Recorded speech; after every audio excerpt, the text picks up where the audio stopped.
Minggu lalu saya sudah pernah bicara mengenai apa yang terjadi pada saat 2 weeks wait. Nah, hari ini kita akan membahas apa yang sebaiknya kita lakukan ketika 2 weeks wait. Keep on watching. Tentunya menunggu waktu untuk bagi raport. Jadi pada IVF atau inseminasi yang kita sudah tahu nih kapan dilakukan, maksudnya kita udah berharap nih kira-kira hasilnya bagaimana nih, hamil atau tidak, itu bisa disebut bagi raport. Jadi rapotnya baik apa buruk gitu ya. Jadi apa sih yang bisa dilakukan selama waktu 12 hari atau 2 minggu ya? Apakah yang sudah dilakukan selama ini berguna atau berbahaya? Yuk kita kupas apa saja yang bisa dilakukan. Yang pertama, yang paling penting, paling dasar kita sebagai manusia, yaitu berdoa. Jadi Allah akan mudah memberikan hambanya keturunan hanya dengan mengatakan kun fayakun. Jadi percaya saja kepada Allah, maka jika kita meminta, insya Allah akan Allah beri. Namun memang setiap doa itu akan dikabulkan, namun kita nggak tahu kapan. Jadi kita nggak tahu doa mana yang akan dikabulkan, maka perbanyaklah. Allah juga tidak akan membebani umatnya di luar kemampuannya. Jadi hal yang paling mendasar adalah percaya pada Tuhan Yang Maha Esa, bahwa suatu saat kita juga akan tiba waktunya. Selanjutnya, banyak banget orang yang bertanya, apakah bed rest ini mutlak?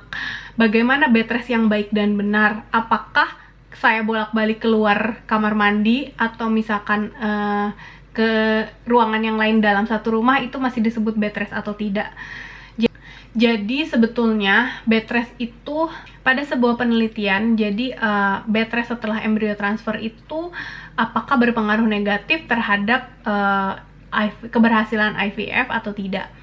Dan ini sebuah clinical trial di mana mereka mengevaluasi dari 10 menit bed rest setelah embrio transfer itu sebetulnya benar atau tidak. Jadi ternyata pada penelitian tersebut tidak terlalu berguna apabila kalian melakukan bed rest yang benar-benar bed rest 10 menit setelah embrio transfer. Dan ternyata tidak ada perbedaan secara signifikan yang terjadi antara pasien-pasien yang bed rest dan yang tidak bed rest pada hasil dari angka kehamilannya, rasio implantasinya, bahkan terjadinya keguguran juga tidak ada perbedaan. Bahkan biochemical pregnancy atau terjadinya komplikasi-komplikasi kehamilan seperti kehamilan ektopik, gemeli atau tal kembar, itu juga tidak ada perbedaan antara yang istirahat dan yang tidak istirahat. Jadi memang bed rest itu hanya untuk membuat sang ibu lebih tenang ketika dilakukan embrio transfer. Karena sebetulnya setelah dilakukan embrio transfer itu embrio tidak akan langsung jatuh, misalkan sang ibu tersebut atau sang calon ibu tersebut bangun dari tempat tidur, jadi itu tidak masalah. Nah, hanya saja memang aktivitasnya yang harus dikurangi, tidak melakukan pekerjaan berat atau tindakan-tindakan yang dirasa tidak perlu. Nomor 3, pengurangan dari stresor. Jadi ternyata stres ini menyebabkan kegagalan dari sebetulnya memang tidak terjadi secara langsung, hanya saja kondisi psikis itu sangat mempengaruhi bagi ibu-ibu yang melakukan fresh cycle. Jadi ada juga penelitian yang mengatakan bahwa stres itu sebetulnya tidak juga berpengaruh sih terhadap crosstalk antara embrio dan endometrium, karena itu sangat jauh terjadinya. Stresor itu kan hanya reaksi secara psikologis yang mungkin memang ada reaksi secara biokimiawi, hanya saja penelitian-penelitian tersebut tidak membuktikan bahwa stres itu dapat mengurangi angka keberhasilan dari IVF. Pada penelitian yang dilakukan pada tahun 2005 oleh Underheim, ini dia menginvestigasi efek dari psychological stress sebelum dan selama IVF tersebut berlangsung, di mana dinilai dari outcome atau keberhasilan dari IVF-nya. Jadi pada 166 perempuan yang dinilai pada first IVF treatment-nya, mereka mengatakan bahwa tidak ada perbedaan antara keberhasilan yang hamil dan yang tidak hamil. Jadi yang berpengaruh itu memang adalah jumlah embrio yang dihasilkan, kualitas dari embrionya, lalu bagaimana keadaan dari uterusnya. Jadi itu sebetulnya yang lebih berpengaruh. Jadi mereka menyimpulkan bahwa tidak ada pengaruh dari psychological stress ya, tapi sekali lagi mengurangi stres memang lebih baik ya, agar kita lebih tenang apabila hasilnya itu tidak sesuai dengan yang kita harapkan. Sedangkan penelitian yang lain yang dilakukan pada tahun 2015, jadi mereka mengevaluasi apakah adanya stres atau ansietas dari ibu-ibu selama periode embrio transfer maupun pada saat IVF. Jadi mereka menilai juga hasil dari outcome IVF tersebut. Pada penelitian tersebut juga tidak ada perbedaan secara statistik yang ditemukan antara adanya anxieties atau anxiety dan terjadinya kehamilan, juga antara adanya stres atau stres yang tinggi terhadap kehamilan itu tidak berpengaruh. Ketika hamil itu berhasil ya memang berarti karena embrio dan endometriumnya ya dalam keadaan yang optimal. Konsumsi makanan seperti biasa aja, hanya memang diperhatikan nutrisinya, terus lebih banyak vitamin, mineral, dan kalsium. Dan kalau misalkan kalian masih agak bingung untuk konsumsi makanan apa yang bisa dilakukan, yang bisa dimakan, kalian bisa konsultasi ke dokter gizi. Jadi kalian lebih pasti merasa tenang untuk mengkonsumsi makanan apapun. Kadang ada yang mengatakan bahwa minum jus pomegranate, atau nggak, buah-buah delima itu. Nah itu juga katanya baik untuk implantasi, tapi memang kan buah delima juga baik untuk antioksidan. Nah ini juga kadang-kadang ada yang bertanya apakah memakai kaos kaki yang hangat selama 2 weeks wait itu penting. Jadi menurut kepercayaan Cina, mereka itu kalau kakinya dingin itu menandakan uterusnya juga dingin, tidak baik untuk embrio. Makanya banyak yang menyarankan memakai kaos kaki hangat selama IVF. Sebetulnya itu tidak berpengaruh secara langsung, mungkin lebih ke normal temperatur aja sih. Sebetulnya itu tidak rugi juga kalau misalkan kalian pakai atau kalian tidak pakai, ya tidak akan berpengaruh secara langsung terhadap keberhasilan dari IVF. Nah, selanjutnya yang penting adalah obat-obatan luteal support seperti progesteron. Jadi progesteron tersebut penting untuk reseptivitas dari uterus. Progesteron juga berpengaruh sampai terjadi kehamilan, terutama pada saat kehamilan awal. Kalian bisa saja menggunakan progesteron dalam bentuk apapun, atau obat-obatan luteal support dalam bentuk apapun, seperti vlog yang sebelumnya saya pernah bahas,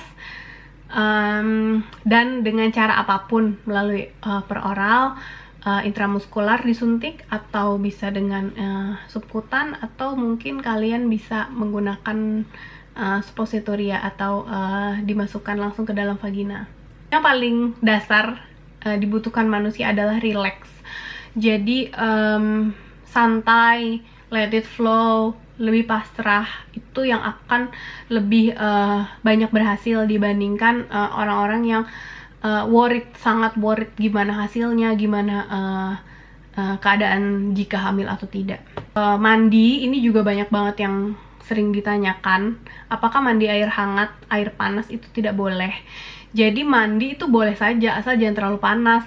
Dan yang nggak boleh dilakukan itu misalkan sauna, atau semacam kayak berendam di bathtub tapi dalam suhu yang terlalu panas itu nggak boleh, karena memang akan meningkatkan temperatur tubuh kalian. Jadi bukan karena tidak akan berhasil dalam bayi tabungnya. Yang paling penting adalah stay hydrated. Jadi keadaan apapun dehidrasi itu tidak baik. Jadi kalau bisa banyak minum air putih. Apakah boleh berolahraga pada saat setelah embrio transfer? Jawabannya sebetulnya boleh, hanya saja tidak boleh yang terlalu berat dan tidak boleh terlalu lelah. Mungkin beberapa olahraga seperti yoga, meditasi itu bisa membantu. Jadi bukan olahraga seperti jogging, main sepeda, atau berenang. Jadi ya disesuaikan saja dengan olahraganya dan waktunya. Oh ya, ini pertanyaan agak lucu sih, tapi banyak juga ibu-ibu yang bertanya, apakah pada saat embrio transfer, setelah embrio transfer itu harus tidurnya telentang dan tidak boleh bergerak sama sekali? Jadi pada penelitian tidak ada pengaruh antara bagaimana posisi tidur kalian setelah embrio implantasi, karena embrionya itu kan masih sangat kecil dan uterusnya juga belum membesar dan masih di dalam rongga panggul. Jadi walaupun kalian jungkir balik tidurnya itu tidak akan mengganggu embrio tersebut gitu loh. Jadi hanya apapun tidur, bagaimanapun tidur yang bikin kalian nyaman. Kecuali kalau sudah hamil dan mulai besar perutnya, ya memang nggak boleh lah tidur tengkurap. Nah, maksud saya kalau misalkan masih embrio transfer itu tidak masalah mau bagaimana bentuk tidur kalian. Untuk berhubungan seks biasanya sebaiknya tidak, tapi pada beberapa kasus memang tidak masalah sih, karena pada kehamilan normal pun sebenarnya seks itu tidak dilarang. Namun karena ini kan bayi mahal ya, maksudnya proses tersebut tuh butuh waktu, butuh tenaga, butuh segala macam. Jadi maksudnya janganlah kalian melakukan hal yang akan membahayakan janin tersebut, karena pada saat berhubungan seksual bisa saja uterusnya itu tergoyang atau mengganggu janin yang ada di dalamnya. Kesimpulannya, apapun yang dilakukan, percayalah ketika kalian waktunya memang diizinkan sama Yang Maha Kuasa untuk hamil, itu akan terjadi apapun yang akan kalian lakukan. Dan implantasi itu butuh waktu 1-5 hari setelah blastosis itu ditransfer. Jadi jika kalian memiliki aktivitas yang padat, sebaiknya dilakukan setelah 5 hari embrio transfer. Kalau embrio 3 hari ya lebih lama waktu bed rest, benar-benar bed restnya. Ya walaupun memang pada penelitian tidak secara signifikan berbeda antara keberhasilan yang hamil dan yang tidak hamil dengan bed rest atau tidak bed rest. Hanya saja ditakutkan adanya aktivitas yang berlebihan membahayakan diri sendiri maupun janin yang ada di dalam kandungan ibu tersebut. Sebaiknya stay at home, take it easy, nonton TV saja, dan kurangi stres. Kalau bisa sih, misalkan kalian bekerja, ambil cuti dulu, manfaatkan waktunya, dan mudah-mudahan apa yang bisa kita usahakan hari ini akan menjadi ladang pahala kita, dan juga akan berhasil pada saat program hamil selanjutnya. Oke, itu dulu. Terima kasih. Assalamualaikum warahmatullahi wabarakatuh. Sampai jumpa di lain waktu. Dah. Assalamualaikum warahmatullahi wabarakatuh.